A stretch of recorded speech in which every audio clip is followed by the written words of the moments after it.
Welcome to this special season of our podcast named Green Female Voices, where we spotlight women leading the change toward a more sustainable future.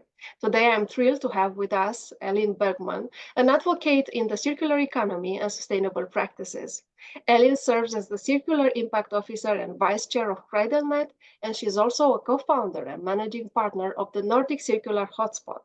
Known for her influential role in promoting circular economy principles across Sweden and beyond, Elin's works focus on transforming our approach to sustainability through innovation, collaboration, and actionable leadership.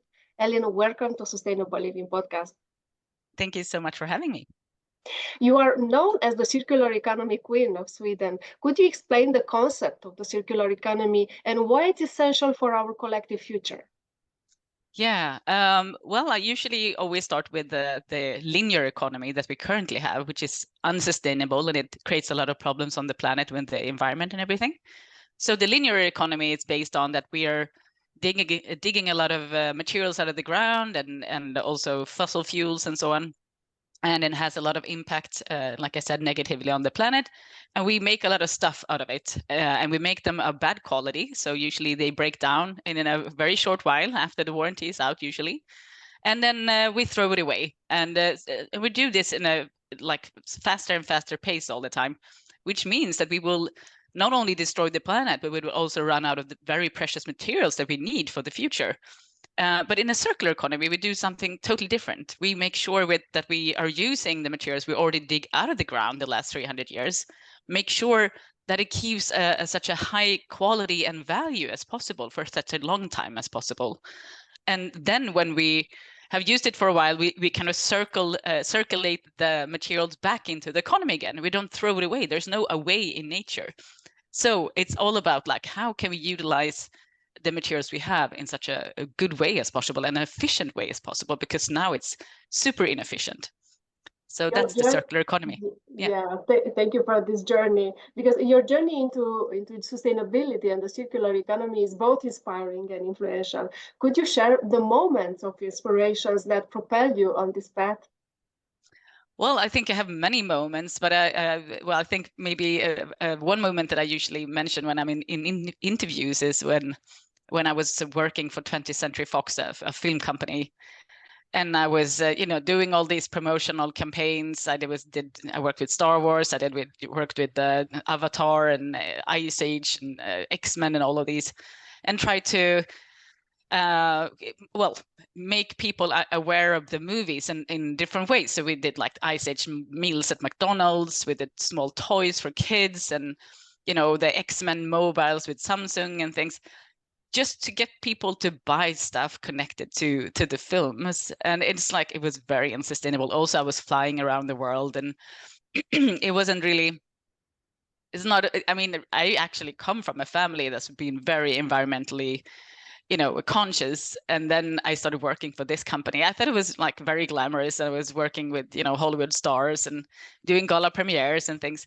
But after a while, the movie An Inconvenient Truth came out with Al Gore, and I was just, oh my God, what am I doing?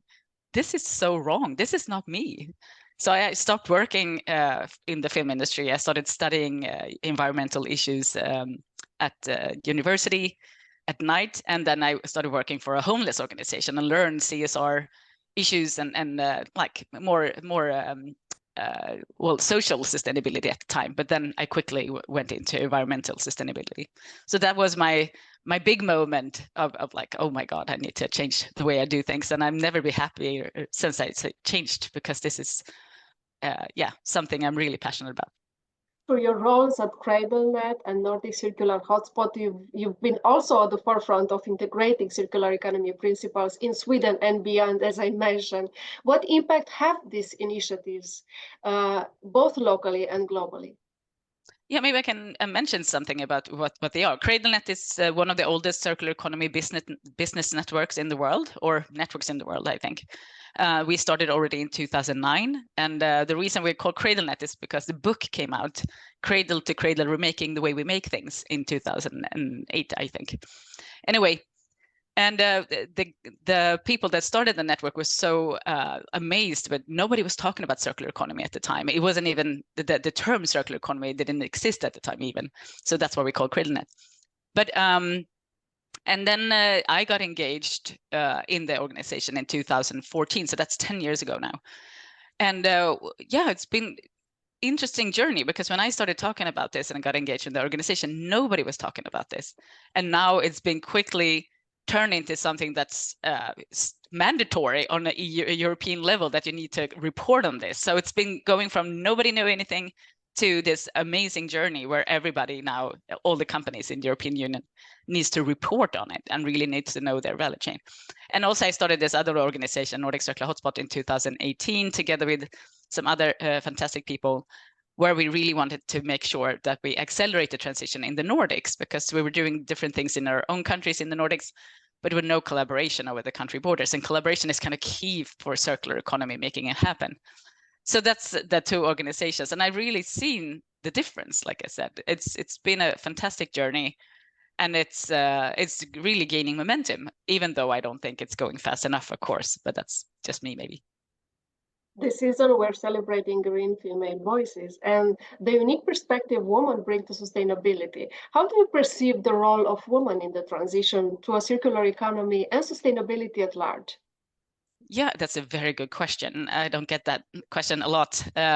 So I think it's interesting, because in sustainability, it's not hard at all to find fantastic women that can do, I mean, so much job. When I was working before for 8 years as circular economy expert at WWF Sweden. We were always struggling to find men.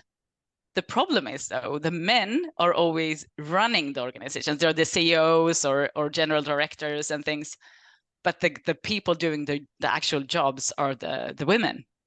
So I think it's interesting with circular economy, because it's mostly women that's actually at the forefront.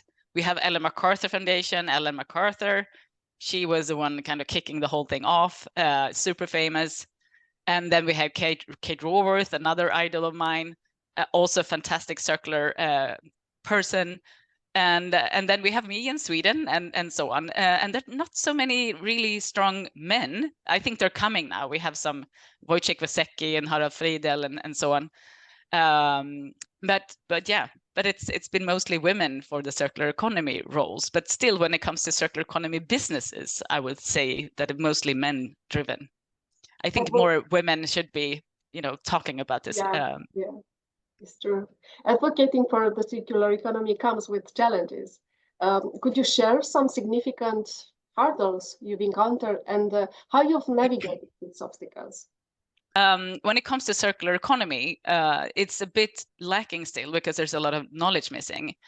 For climate change, we have a very well-known way to calculate everything. We have scope 1, 2, and 3. Everybody knows how to do it with the greenhouse gas protocol, but there's no such tool for circular economy yet. So we're still like looking at different tools on how to report and what to do. So we're still kind of more in the startup phase when it comes to circular economy.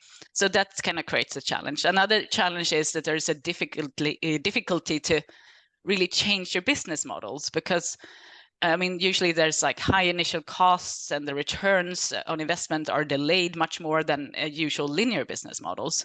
So that's another challenge. And then there's a lot of legislation kind of not adapted to the fact that circular economy is more labor intensive in many cases. And there's, I mean, when it comes to materials, there's a price difference between primary and non-primary materials. And it's many times more cheap to buy new materials than secondhand still. And there's also a little availability for reused materials. So there's a lot of barriers going on. And when it comes to organizations like my own, I see, because we have a big network of hotspots, circular hotspots and networks around that I talk to a lot, everybody's lacking financing. So everybody's struggling too much. And it's interesting when this big sector is just going so fast forward and it's still lacking finance. Apparently, we're not lacking finance on the planet because we're financing fossil fuels and fossil materials like never before.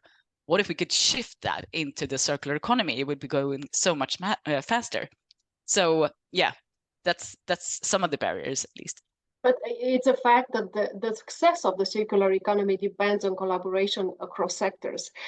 Can you share an example of partnership that has been particularly effective in advancing these goals? Yeah, I would like to highlight Holland Circular Hotspot. That's where we kind of based Nordic Circular Hotspot on. It started extremely well. It was a joint initiative between the government in the Netherlands in collaboration with business, civil society, and academia. And it was about like showcasing the circular initiatives in the Netherlands because they were very, far ahead of most other countries. And I think that's a beautiful thing. I mean, in most of the countries around the world, the government doesn't really understand the benefits. I mean, they talk about it, yes, but they don't really put in the money. I mean, in Sweden, for instance, we have a circular economy strategy. We have a roadmap, which is really good. And then they funded something called the Swedish Circular Economy Delegation.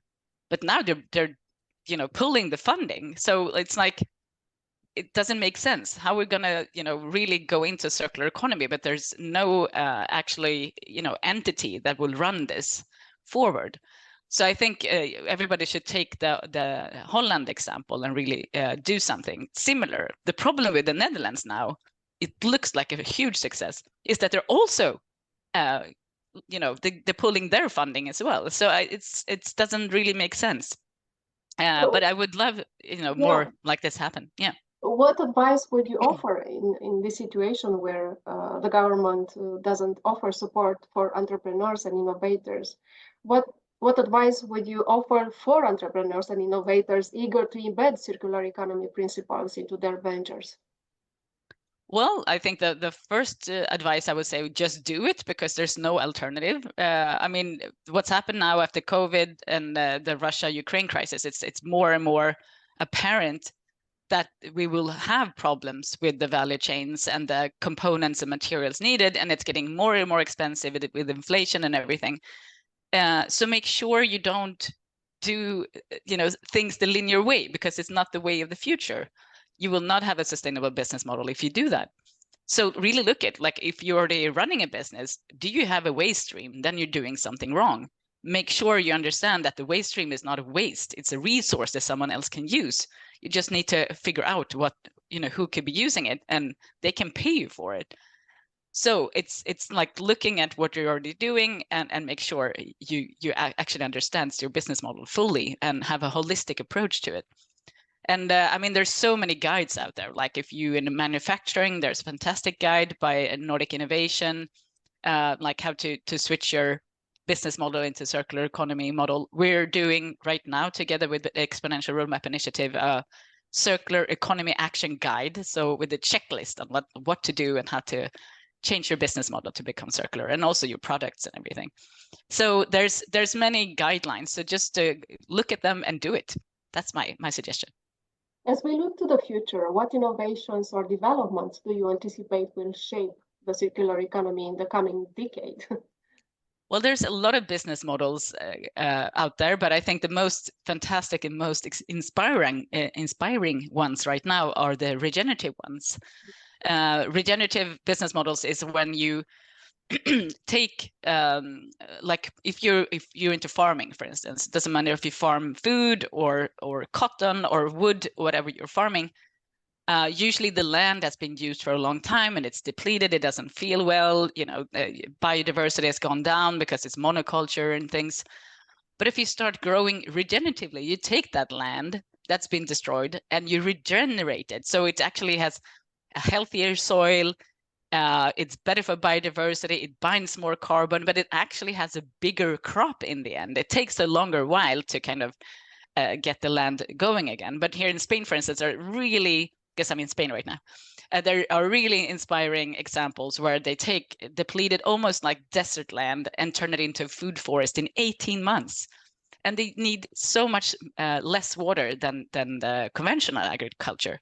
And I think that's something like where we can actually reverse climate change and make the rain come back, because forests also creates rain. So we can take, 75% of Spain is turning into a desert. If you can take all that land that's now a desert and make it into food forests, that would make a massive difference, and that can actually make the rain come back. So So it's there are some really inspiring examples, and I also think the bioeconomy solutions are coming really big as well. I had a conversation the other day about cellulose electronics, for instance. I think it's so cool.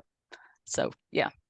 Let's go back to the influence of Swedish policies, because Sweden progressive environmental policies have set a global benchmark.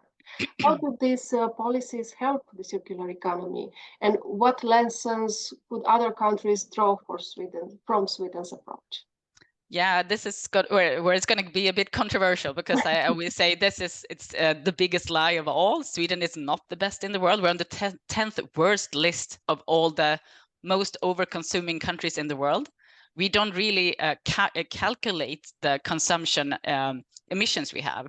So if you look at that, we are one of the worst countries in the world. But we have very aggressive legislation, yes. So we're going to become net neutral by 2045. It's what the government target is for Sweden, and that's good. But the massive problems that we have with the overconsumption is because we're super rich. We have a big, enormous cars, many houses. We tear out totally new kitchens because we want our own style of kitchens when we move, and we change clothes like every week. We buy new stuff that we don't even use once. So there's like a big problem with, you know, the image of Sweden and what we're actually doing. So and also we are the fact that we are importing garbage from all over Europe, where we make a lot of money, and we burn it in our 82 enormous incinerators to generate heat and electricity. We are actually the biggest garbage dump of Europe as well. We import just 60,000 trucks from Norway every year. And that actually creates a lot of garbage, but in form of poisonous ash that we then put on trains and dump in Norwegian mines, which is full of beautiful nutrients and precious earth minerals and metals and things. So this is something we will mine in the future. So I just wanted to say that, yeah, we have progressive environmental policies, but what we're doing right now, we need to change everything in Sweden because we're not sustainable at all. I mean, yes, we have a lot of electric cars, but we can't consume our ways out of this problem. So I wouldn't say you shouldn't really learn from the Swedish approach. We should probably learn from, you know, Cuba or someone that's much more sustainable than Sweden. Because you need public engagement that is crucial in transforming towards a circular economy. I'm sure that you noticed some of the most effective strategies to mobilize public support and participation across the world. What are those strategies?